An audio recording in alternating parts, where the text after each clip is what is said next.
Good. Just came back. I went and shot filmed some drone footage of an area. So I just came back and just did that. What about you? Awesome, man. I got back from went to Texas the past weekend. Hmm. Quinceañeras. Okay, let me start with this. Mendez, right? Right. What ethnicity are you? I know it's Hispanic, but you Mexican, Yep. Mexican. right? Yeah. Have you ever been part of, dealt with, or anything like that in a quinceañera? Of course, man. Like it's like standard out here. Okay, so what is it like? If you've been to one, what is it like? I mean, it's just pretty much the thing at the church, and then you go to the party at there, and everyone drinks and dances, and if you're part of it, you have to like do it. Like sometimes you have a dance and stuff like that. Right. So the one I went to, it was very extravagant. Like they had a nice venue, had chandeliers hanging. Whole family was there, and then they do where they bring the birthday girl out, right? And then certain family members present her with some Mm. gifts that basically, because what's the quinceañera? The whole point of it is the transitioning, right? From Yeah. what I understand, correct me if I'm wrong, but you're basically going from a young girl to now you're transitioning to womanhood. You're Yeah. now becoming a woman, right? So within that, while they're presenting these gifts to her, it's supposed to be meaning transition to woman. So I think his grandparents presented her with like some earrings. The mother's grandparent presented her with something else, and then the last piece was the mother came and presented her with shoes. So you basically take off like the sandals and you're putting her into heels now, Hmm. right? So my niece is half Mexican, so I've been to a quinceañera with her, and it Hmm. was very different. Like with her, she gave out 7 roses and things like that. This one, he handed roses out to people who were meaningful to her life, and then everybody gave her a rose, and we gave her a little turn and everything, just to show our love for her and everything else. So once the formal stuff was done, like you said, now it's party time, right? Hmm. We're drinking, it's open bar. So of course, a bunch of Hispanics together and you got an open bar, it's free fall. Like we're not practically leaving to sit down at all. So the DJs of course play cliche music, the whole wobble, the electric dance and everything else. I'm looking at the agenda and it's showing the schedule, what's supposed to happen this quinceañera. And I see this thing called an LED robot. Do you know the LED robot? No.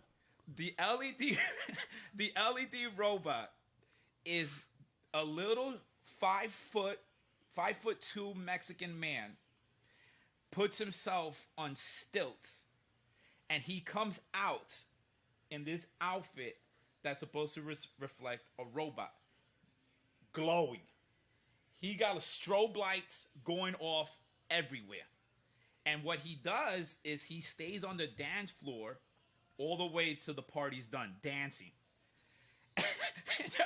This dude is sweating balls. I know it's hot in there. He's sweating mad balls in there. Again, he can't take a break unless he has to like go take a piss or something like that. That's the only time. But if Mm. the DJ's playing music, that damn robot cannot leave the dance floor. And there was so many times that he would take off his helmet and his other partner would give him water and this dude is drenched. And I show you how dedicated he was. People, the DJ put a song on, the crowd didn't like it. So what we do, we go back to our tables, refill our cups and everything else. And because the music's playing, this fucking LED robot is dancing by himself.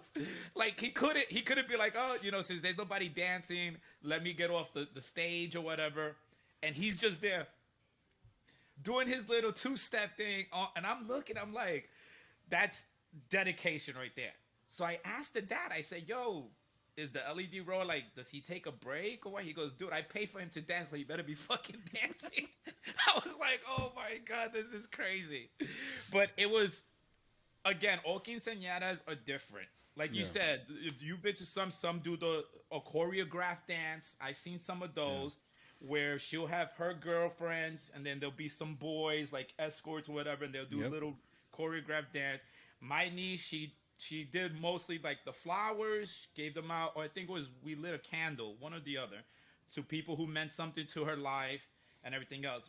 But I've the one common thing that I've always noticed in all of them is that quinceañera girl, dude, the dress they buy them. Yep. It's like a Cinderella ball, man. Well, Dude, it's and they're not, 16. yeah, it's not $200 dress, 300. Dude, they're like $1,000 because they look so elegant. It literally looks like if they're going to visit the Queen of England and they just got this fucking ball gown just out there. And I'm thinking, dude, she had the vest, like the corsage vest. Then she had another dress that made the shape of like the bell of a bell. And then on top of that, she had the actual dress. Like, it was just decked out, man. And then she had a little queen throne chair that she sat in while everybody else were like peasants and sat in folding chairs. But she sat in her queen chair and everything else. But dude, it was so elegant, man. Like, it was really nice. And the crazy thing is, so it's a 2-hour flight, right? I have yet to been on the flights where fights are happening, because you see them on Facebook and everything else. You know what I'm saying? Like, passengers are fighting with the flight attendants and whatnot. I have yet to be on one of those flights, and I do Frontier Spirit because they're cheap. Let me ask you this: what is your biggest concern when you fly? Nothing really, man. I just we're just good. Let's just go. So you don't mind turbulence? Like, you don't, Nah, that man. doesn't shake you up or anything like that? Nah, man, like no turbulence, no nothing. I think the reason why is like I think when I first joined the military, I got like on a single propel or whatever those shits are. So when I went to South Dakota, and that scared the shit out of me. Yeah. And then when we went to Iraq, we're in the C-130s, and you're doing like all those maneuvers. Yeah. So I'm good, man. Like any of that shit, I'm like we're fine. We're different scenarios. See, with me, I become the most holiest person.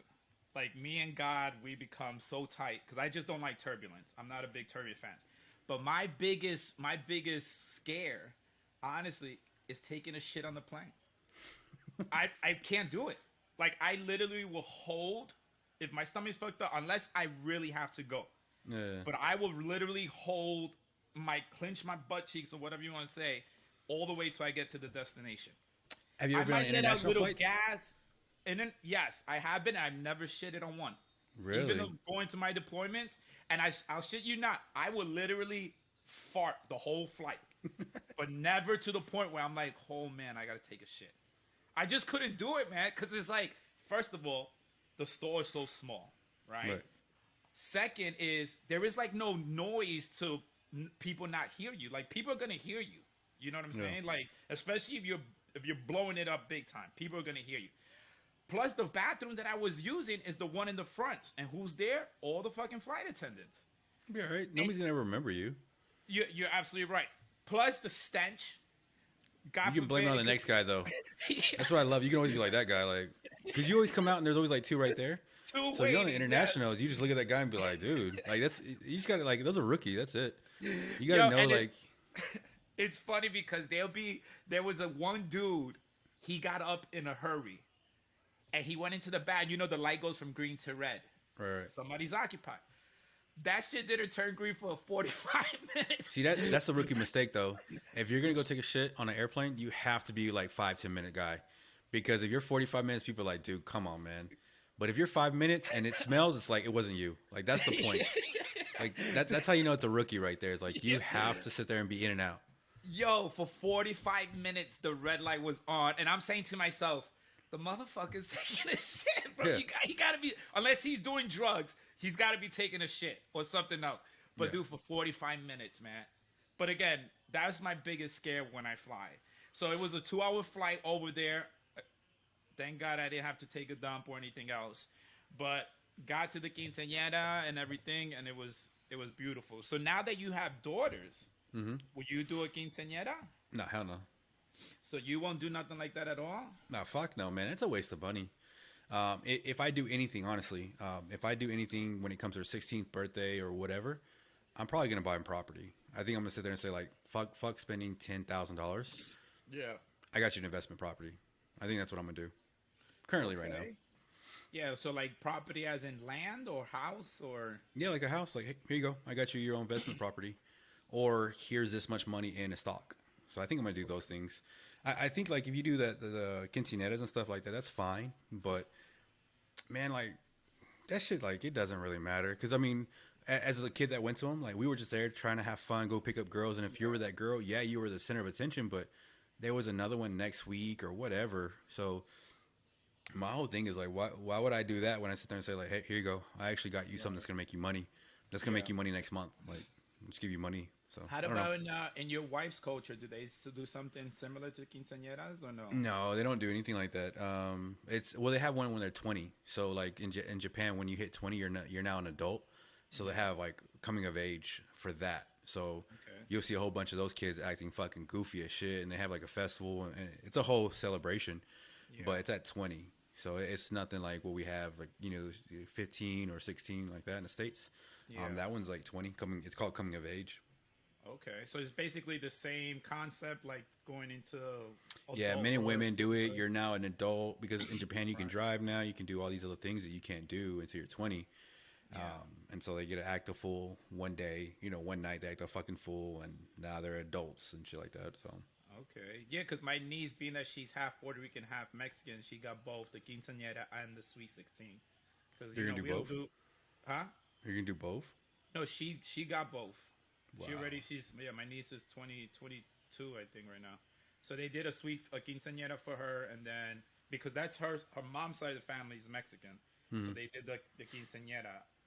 Her dad's side is Puerto Rican, so we did the sweet 16 American. Yeah. But for the most part, that's us Puerto Ricans, we just do the sweet 16. We don't do the quinceañeras. But because the mom's family was all Mexicans, they wanted to celebrate the quinceañera for her as well. Yeah, because my family's like super religious. I don't even think they would even go to it. Oh wow! Yeah, because they're not Catholic. A lot of the stuff is always Catholic side. Yeah. I grew up like Pentecostal, so I don't even know how you get down like that, man. Pentecostals Same are word. I weird. grew up Pentecostal too. We don't. It gets down weird, man. It's weird. Yeah. So I don't know. Like, you don't really meet that many Mexicans that are Pentecostal. So if you do, That's absolutely true. yeah, You guys are a rare species. fucking rare. But it's like you're like the other Mexican that nobody likes to talk about because you don't have fun at all. You're like, what do you do? Like, Yeah. what'd you do for Halloween? Like nothing. Like we went to church. I Like, went to church. That's exactly what it is. They Yeah. don't do any of those celebrations like that. no, it's like a step above Jehovah's Witness. Like like Right. Jehovah's Witness. Someone's like, hey, I'm a Jehovah's Witness. You're like, God damn, man, fucking your childhood sucked. But It's funny because in the Pentecostal we believe in the Holy Spirit, right? Right. So in the church they always say that you can tell when somebody's feeling the Holy Spirit because they start speaking in tongues. yeah, So it's a language that you can't understand. So we took a buddy of ours who was Catholicism, and it freaked him out because apparently somebody caught the spirit in the church, and all you heard was like, tongue speaking, like you couldn't make any right. concept of what the words were or anything like that.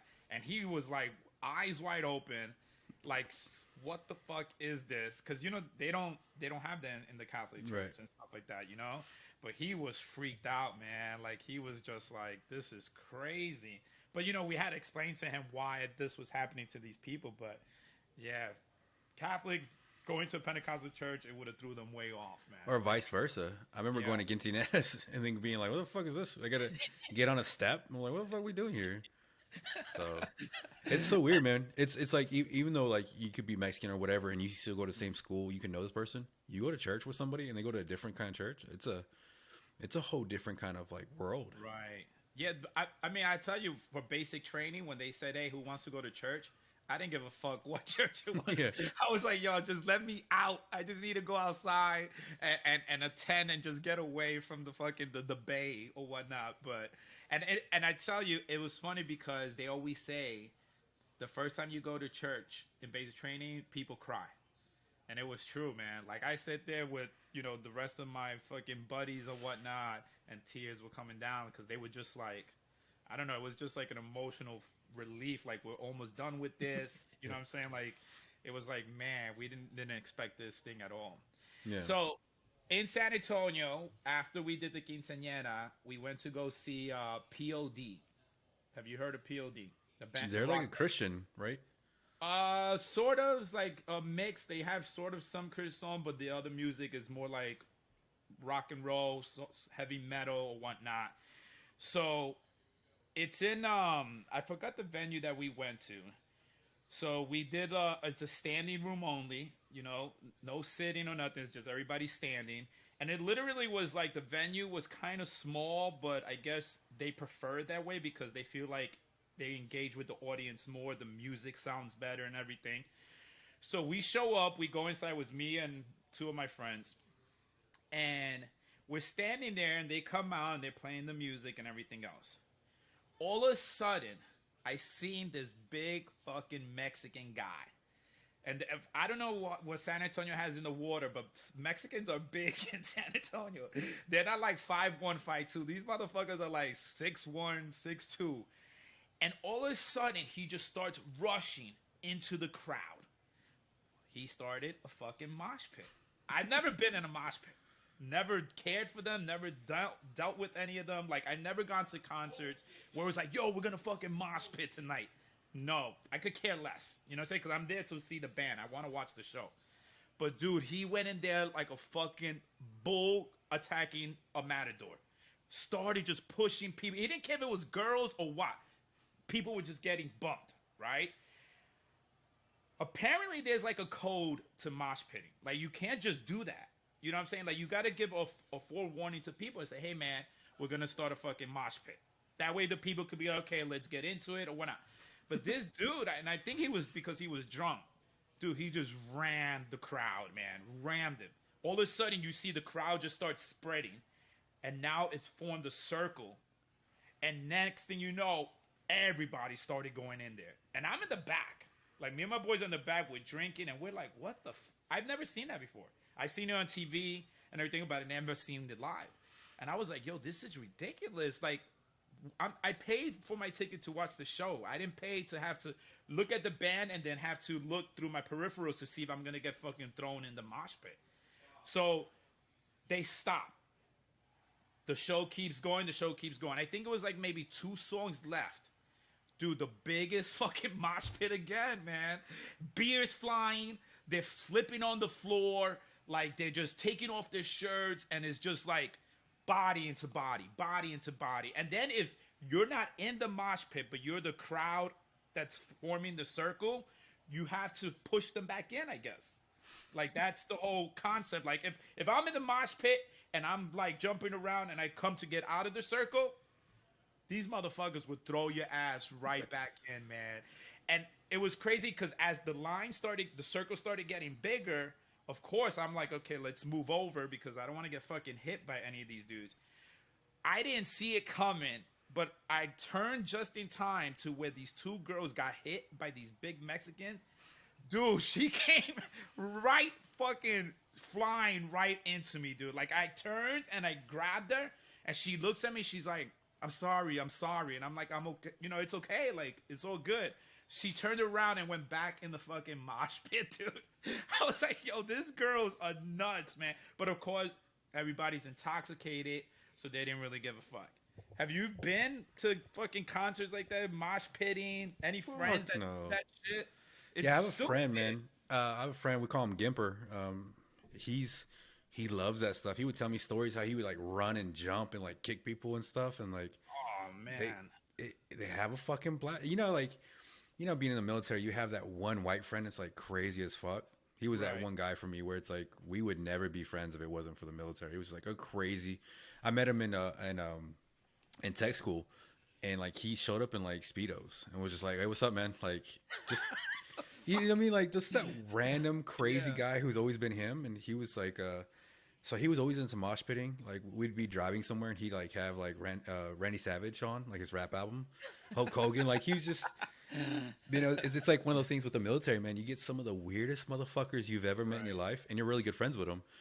But yeah, he loved that shit. He loved mosh pitting. Like, he would just talk about it. Like, they'd just go in there, and he wasn't like a fighter or anything like that. But if it came down to the music, man, he was there and just to have fun and just, I don't know what the fuck they do, but that does not sound appealing at all to me. Not even remotely. So, but I'll say this though, even though they were doing the mosh pit, like, they still were sort of respectful, because as people slipped and fell, the others went and pick them up. Like, they didn't trample them. You know what I'm saying? Like, I'm sure other mosh pit, that dude, if you fell, you were probably getting stepped on because everybody was just jumping back and forth. But they actually dove in and would pick the people up and have them to continue to do it.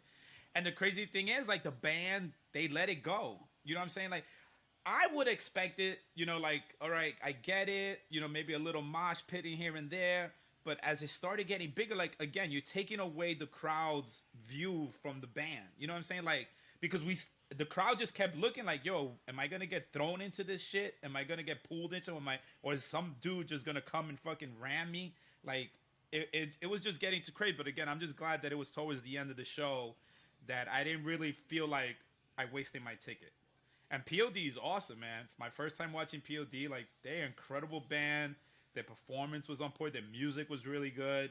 And I mean, you could really see the lead singer's emotion when he sings these songs, especially like in those periods when the mosh pitting happened, because, you know, like the drummer would go off, the guitarist would go off, like, it's that heavy metal. And dude, he's just, because he had dreads, and he's just waving his dreads like he was just so into it, man.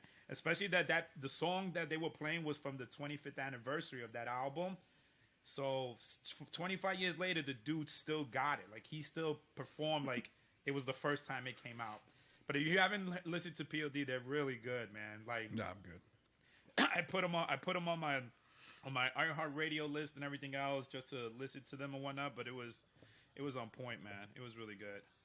But yeah, I did POD, did the quinceanera, and then came back home.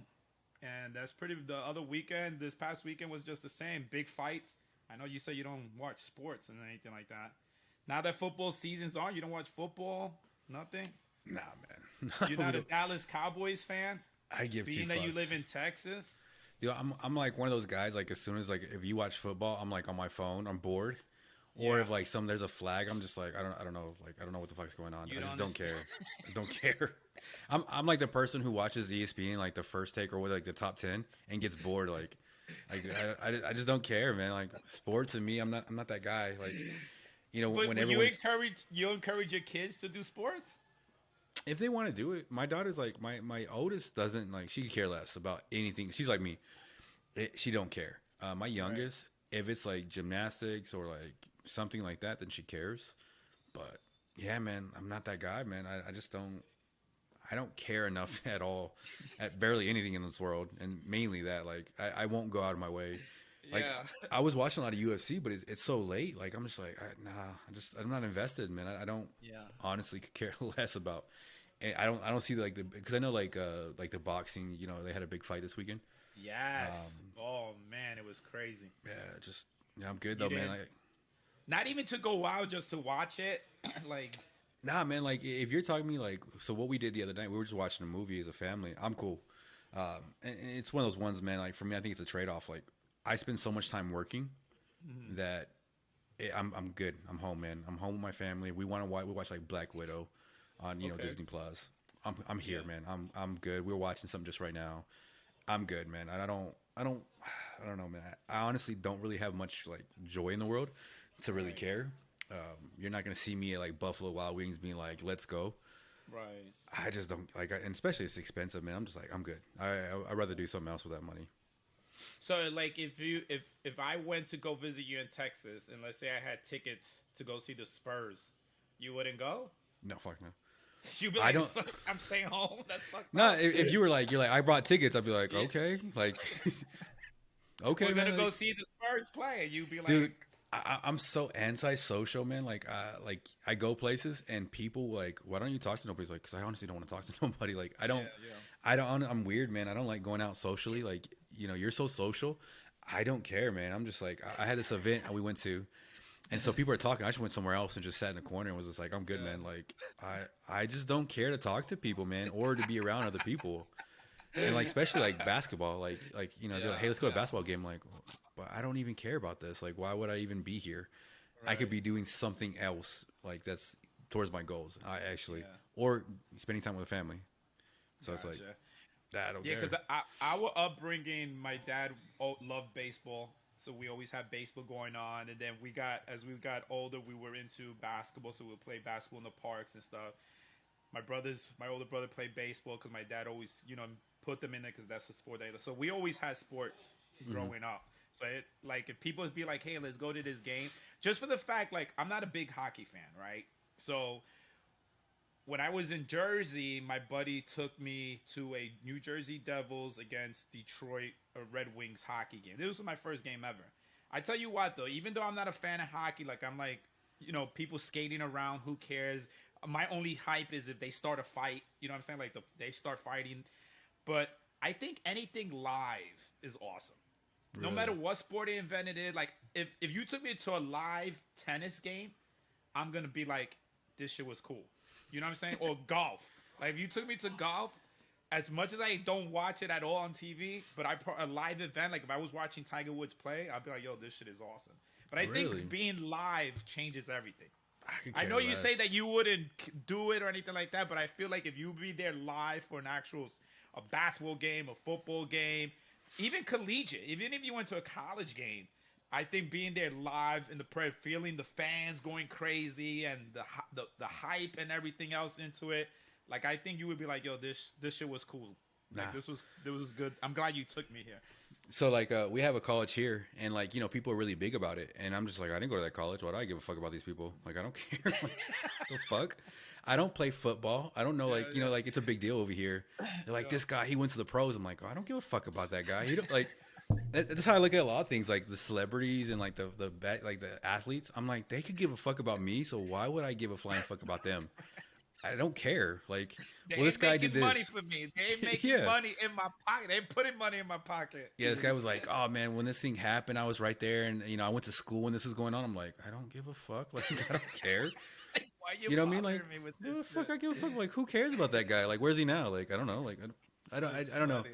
But it's like I have a weird thing of just, like, either I care or I don't. And if I don't care, there's no care. It's not like a little bit of care. Like, well, maybe football would be cool if I was live. It's like, hey, do you want to come to the football game? I'm like, no. Like, why? Like, I have to make effort to go somewhere I don't want to go. I'm fine. I rather either work or spend time with my family. Because also, like, if you go somewhere, they want to talk to you. I don't want to talk to fucking nobody. Yeah. Like, if someone's like, hey, let's talk. I'm like, do you want to talk about financing, like investments? Cool. Right. Or the gym. If those are not your top 3 conversations we're going to have, or filmmaking. You don't want I don't want to talk to you. And the crazy thing is, you're in a state where there's a big sports everywhere, man. Yeah. And I get quiet too. I don't care.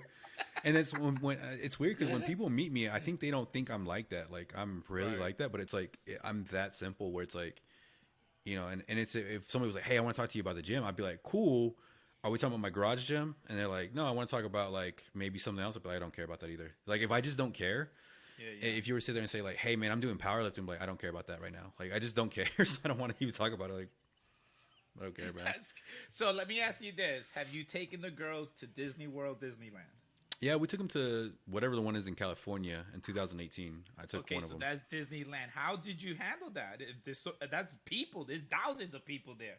I fucking hated it. How did you handle that? Was it like the worst thing ever, or you were just happy that your daughter was happy? Yeah, it's one of those ones where you look at your kid and you're like, you little fucker, like, you better be having a great time right now. I hope you remember this shit. Right. Because I hate this stuff. Like, I fucking hate it. Like, the lines are long. You're looking everywhere else. You're like, Jesus Christ.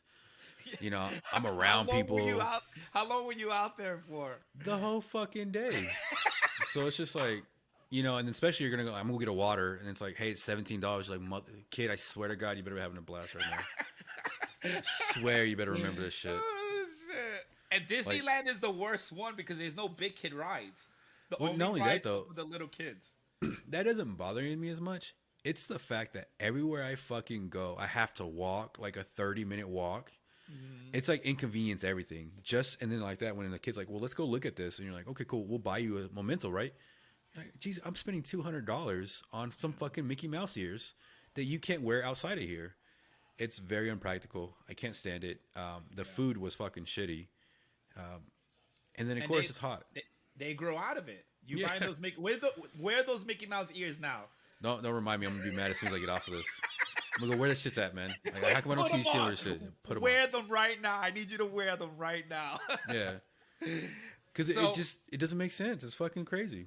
So when I went to Disneyland, again, you know me, I have no kids. I went to Disneyland with a couple with their daughter and their son.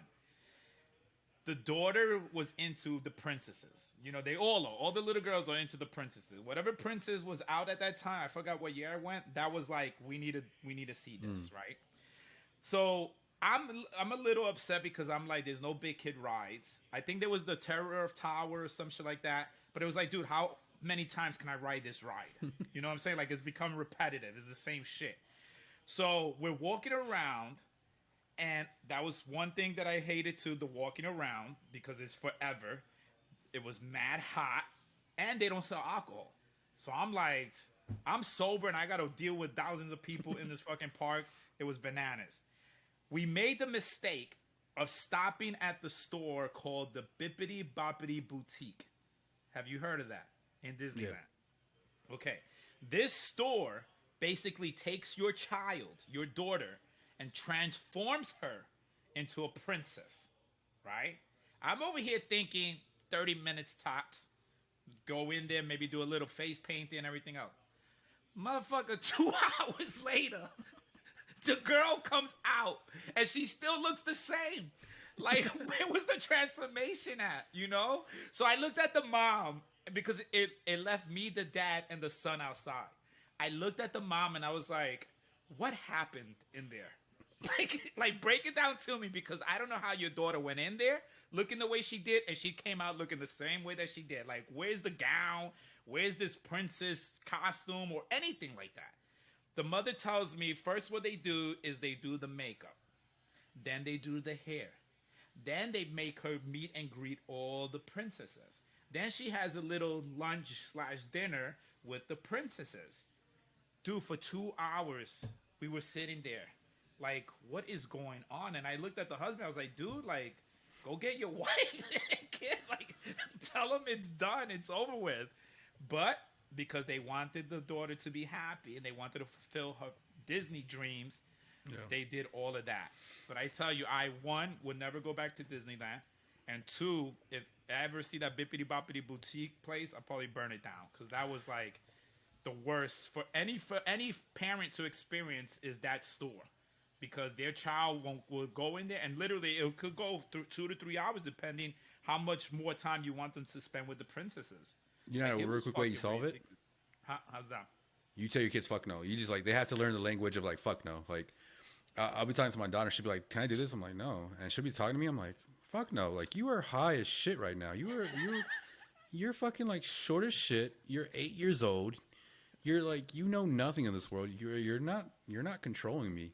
But I honestly do believe, man, a lot of parents gotta tell their kids fuck off. Like, I tell my kid a lot sometimes, I'm like, man, just fuck off. Like, and she'll be like, what? I'm like, you're being an asshole today. And I know it's mean and aggressive, but they gotta fucking understand, man. Like, they're being an asshole at this moment. Like, and because like we left this morning, so my wife woke up early and made snacks, and like the whole, like, we were good to go with snacks, drinks, and everything. And then because of that, she had it, like, she got everyone else ready before her. And at the end, my daughter's like, I'm ready before you are. And I was like, hey, man, stop being a dick. Like, stop being an asshole to your mom. Damn. Like, your mom made sure you have snacks, you have candy, your iPod was charged. Like, she took care of you. Right. And you're being a little fucking dick by saying, hey, I'm actually ready before you. Like, you little fucker. Like, she tried to throw that in her face. Well, it's that little thing where she's like, I'm ready. You're not. It's like, motherfucker, she took care of, like, I always feel like telling her sometimes, like, hey, don't ruin this shit for the rest of us, man. Like, you can ruin it for your fucking self, man, but I have it great, man. Like, do not fucking ruin my shit. I have a good setup here going. I have a good thing going, and just shut the fuck up. But that's what made it worse for me, was that's not my kid. You know what I'm saying? I'm suffering on somebody else's child's expense. Yeah. And it's not like I couldn't leave because they had the hotel room keys and everything else. So fucking terrorists, man. Kids are fucking terrorists. It was bananas, bro. And the crazy thing is, when she came out, like, she's like, hey, look at me. I didn't want to be that asshole. And I probably should have. I should have just laid it into her and be like, yo, there's nothing changed about you. Like, you still look the same. But I was just like, okay, you know, it looks nice, whatever. And I'm just like, let's go, man. Like, let's get the fuck out of here, because this is crazy. But kids they are terrorists. They'll take over everything. They know how to manipulate so young. So young, they know how to manipulate, man. But like, fucking dumbasses can't read, though. Like, I swear to God. They can't read. You can't tell, like, that they... It's crazy. Like, so my great niece, she's going to be turning 1 in December. and you already could see she does the little cries, like the fake cries I call them, because they're not tears, like she's not really Right. crying. But if you take something away from her, is the little or if you put her on the floor so that way she could get used to crawling, trying to learn how to do all that stuff, she'll literally put her head down and she'll go like a little and here comes the parents. Oh, let's pick her up. Let's pick her up. They already know from the moment, from that early age, man. They already know how to fucking manipulate the parents, man. Yeah. That's why I give my mom Easily. credit, man. She used to just beat me for no reason and shit. Like I think she had something going on. Yeah. I don't think it was probably the smartest thing though, but like you got beat before and shit. You'd be like, huh, maybe there might be something to that. Like, it's like sometimes just go hit my daughter and be like, what'd I do? Like, I don't know, man, but I just feel like you needed that shit. She needs to be like Just a to little touch remind you. reality. Yeah, just to let you know, like, you're small, I'm big, like type of shit, and you're probably gonna do something wrong anyway. So we'll just go ahead and get off with that. Yeah, just get it out of the way right now. Well, what's funny though is like my mom spoils my daughter like the most. But what's just funny though is like she's trying to make up because I grew up really poor, and so she's like trying to buy her stuff all the time, and it's like, Mom, don't like. She doesn't care what you buy her. She will like just throw it away somewhere. It'll get like thrown up. Like, do not do that. And so she'll get upset. She'll be like, "Where's that thing?" And my daughter's like, "I don't know." I'm like, she doesn't care. You buy her so much stuff, it means nothing to her because it's it's like I get it. It's like $1 or $2, so it doesn't really last or whatever. Right. But it's getting to that point where she doesn't understand that, hey, I bought you something for you, but you buy me something all the time. So she's like, it don't mean shit to me. Like, you're gonna buy it to me no matter what I want. And she'll even say it like that. And I even set her up too. I'm like, hey, if you want something, just tell your grandma, man. Like, if she's dumb enough to buy it, like that's on her. Because I'm not doing that shit. You don't need that damn shit. Like, that's dumb. Like, but that's the thing. Like grandparents, they feel like they have to spoil the child. yeah, And like you said, I don't know if it's sort of them just like trying to fix the way they raise their kids. You know what I'm saying? Like you said, your Yeah. mom hit you and everything else. So she looks at it like, okay, let me treat my grandchild the way I should have been treating my normal child. Yeah. So I'll spoil my grandchild, buy them whatever.